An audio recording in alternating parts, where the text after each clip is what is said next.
എല്ലാവർക്കും ചില്ലൻ പാക്കിലേക്ക് സ്വാഗതം. ഗുരുവായൂർ ക്ഷേത്രം കൂടുതൽ അലങ്കാരിതകൾ ഒന്നും തന്നെ ആവശ്യമില്ലാത്ത ഈ അതിപ്രശസ്തമായ ക്ഷേത്രത്തിന്റെ ഐതിഹ്യങ്ങളും മറ്റു കാര്യങ്ങളും എല്ലാ ഭക്തർക്കും അറിയാവുന്നതാണ്.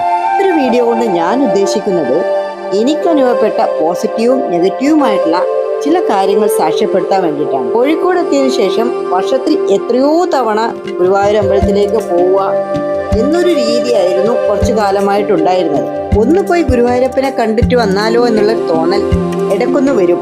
അങ്ങനെ ഒരുപാട് കാലം നമ്മൾ ഇടയ്ക്കിടെ പോയിക്കൊണ്ടേയിരുന്നു. കുറച്ച് നാളുകളായി ഭഗവാന്റെ ദർശനം കിട്ടുക എന്നുള്ള ആ ഒരു യാത്ര കുറച്ചൊന്ന് മാറ്റി വെച്ചിട്ടുണ്ടായിരുന്നു. പ്രധാന കാരണം അവിടുത്തെ മണിക്കൂറുകൾ നീളുന്ന ക്യൂവും 5, 6, 7 മണിക്കൂറുകൾ നീളുന്ന ക്യൂവും കൂടാതെ എൻ്റെ ശാരീരിക ബുദ്ധിമുട്ടുകളും അമ്പലത്തിലെ കാര്യങ്ങളുടെ നടത്തിപ്പിലുള്ള ആ ഒരു അഭിപ്രായ വ്യത്യാസവും എല്ലാം കൊണ്ടും ഭഗവാനെ കാണാൻ പോകുന്നത് ഒന്ന് കുറഞ്ഞു വന്നു. ഏപ്രിൽ, മെയ്, അതുപോലെ വൃശ്ചികം, കർക്കിടകം, ഓണം, വിഷു, മറ്റ് ലീവുള്ള ദിവസങ്ങൾ അങ്ങനെ പലതും ഒഴിവാക്കിയിട്ടും ആ ഒരു ക്യൂ ഭഗവാനെ കാണുന്നതിനുള്ള ദൈർഘ്യം കൂട്ടിയെന്ന് പറയാം.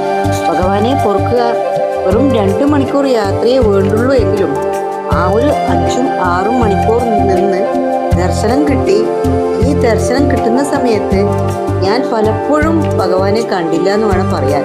കാരണം എൻ്റെ മുന്നിലുള്ള ആൾക്കാരുടെ എൻ്റെ ഹൈറ്റ് കുറവും കൊണ്ട് പോരാഞ്ഞിട്ട് അവിടെയുള്ള സ്റ്റാഫ് നമ്മളെ പിടിച്ച് തള്ളി പുറകിലേക്ക് മുന്നിലേക്ക് പൊയ്ക്കോളൂ പോകുമെന്ന് പറയുന്ന ആ ഒരു രീതിയും അവർക്ക് അത് പറയാതിരിക്കാനും പറ്റില്ല. അതേസമയം നമ്മൾ കണ്ടിട്ടുണ്ടാവില്ല ഭഗവാനൊന്നും ഭഗവാനോട് ഒരു പരാതി ഒന്നും പറയാനോ ഒന്ന് കാണാനോ എന്നുള്ള ആ ഒരു സമയക്കുറവും കാരണം പലപ്പോഴും എന്നെ ഗുരുവായൂർ ദർശനത്തിൽ നിന്നും ആ ഗുരുവായൂർ ക്ഷേത്ര ദർശനത്തിൽ നിന്ന് ഇപ്പോൾ കുറച്ചു കാലമായിട്ട് പുറകോട്ടേക്ക് വലിച്ചു. അതേസമയം ഈ മെയ് മാസം എന്തായാലും പോകില്ല എന്ന് പറയുന്ന ഈ വെക്കേഷൻ ടൈമിൽ പോയില്ല എന്ന് പറയുന്ന ഞാൻ യാദൃശ്ചികമായി അവിടെ എത്തേണ്ടിയും വന്നു. ഒരു കല്യാണത്തിന് പങ്കെടുക്കേണ്ട ആ ഒരു യാദൃശ്ചികത അവിടെ വന്നു. അങ്ങനെ ഭഗവാൻ എന്നോട് പറഞ്ഞു എന്തായാലും വന്നേ പറ്റുള്ളൂ എന്നുള്ള ആ ഒരു ഭഗവാന്റെ ഒരു നിമിത്തം മാത്രമാണ്. എനിക്ക് അത് നന്നായി തൊഴുകയും ചെയ്തു. പക്ഷെ ആ ഒരു സമയത്ത് എനിക്ക് നന്നായി തൊഴാനും പറ്റി. എടുത്തു പറയാനുള്ള മറ്റൊരു കാര്യം അവിടെ തൊഴാൻ വരുന്ന ഭക്തരുടെ കാര്യമാണ്.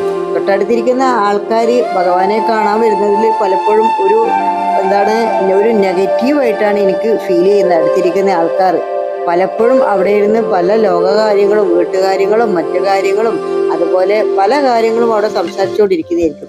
ഈ 5, 6 മണിക്കൂർ നമ്മുടെ കയ്യിൽ മൊബൈൽ ഇല്ലാത്ത ഈ ഒരു വീഡിയോ പോലും നമ്മുടെ കയ്യിൽ മൊബൈൽ വെച്ചുകൊണ്ടാണ് ഇത് ആൾക്കാർ കാണുന്നും ഇങ്ങനെയൊക്കെയുള്ള ആ ഒരു ചാനൽ എൻ്റെ ഒരു ചാനൽ പോലും അതിലാണുള്ളത്. ഈ ഒരു 4, 5 മണിക്കൂർ ഭഗവാനെ കാണാൻ വേണ്ടി ഇരിക്കുന്ന സമയത്ത് നമുക്ക് നമ്മുടെ കുറച്ച് പ്രാർത്ഥനകളും അതുപോലെ ഭജനകളും നമ്മുടെ മനസ്സിൽ മറ്റുള്ളവർക്ക് ബുദ്ധിമുട്ടില്ലാതെ നമുക്ക് ജപിക്കാൻ പറ്റുവാണെങ്കിൽ അത് ഏറ്റവും നല്ല ഒരു കാര്യമാണ്.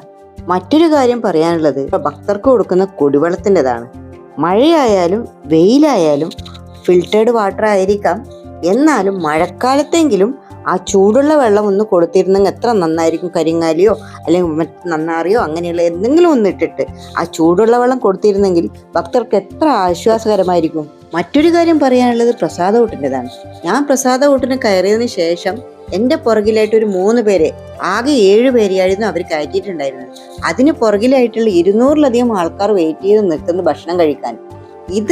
ഈ 7 പേർക്കുള്ള ഭക്ഷണം മാത്രമേ അവിടെ ഉള്ളൂ എന്നുള്ളത് മുൻകൂട്ടി ഒന്ന് കലവറയിൽ പോയി അന്വേഷിച്ചിട്ടുണ്ടെങ്കിൽ ഇത്രയും പേരെ ഈ വെയിറ്റ് ചെയ്ത് ഭഗവാന്റെ പ്രസാദകൂട്ട് കഴിക്കാന്നുള്ള ആഗ്രഹത്തോടെ നിൽക്കുന്ന ആ ആൾക്കാർ ഇത്രയും സമയം വെയിറ്റ് ചെയ്യിപ്പിക്കേണ്ട ആവശ്യമില്ലായിരുന്നു.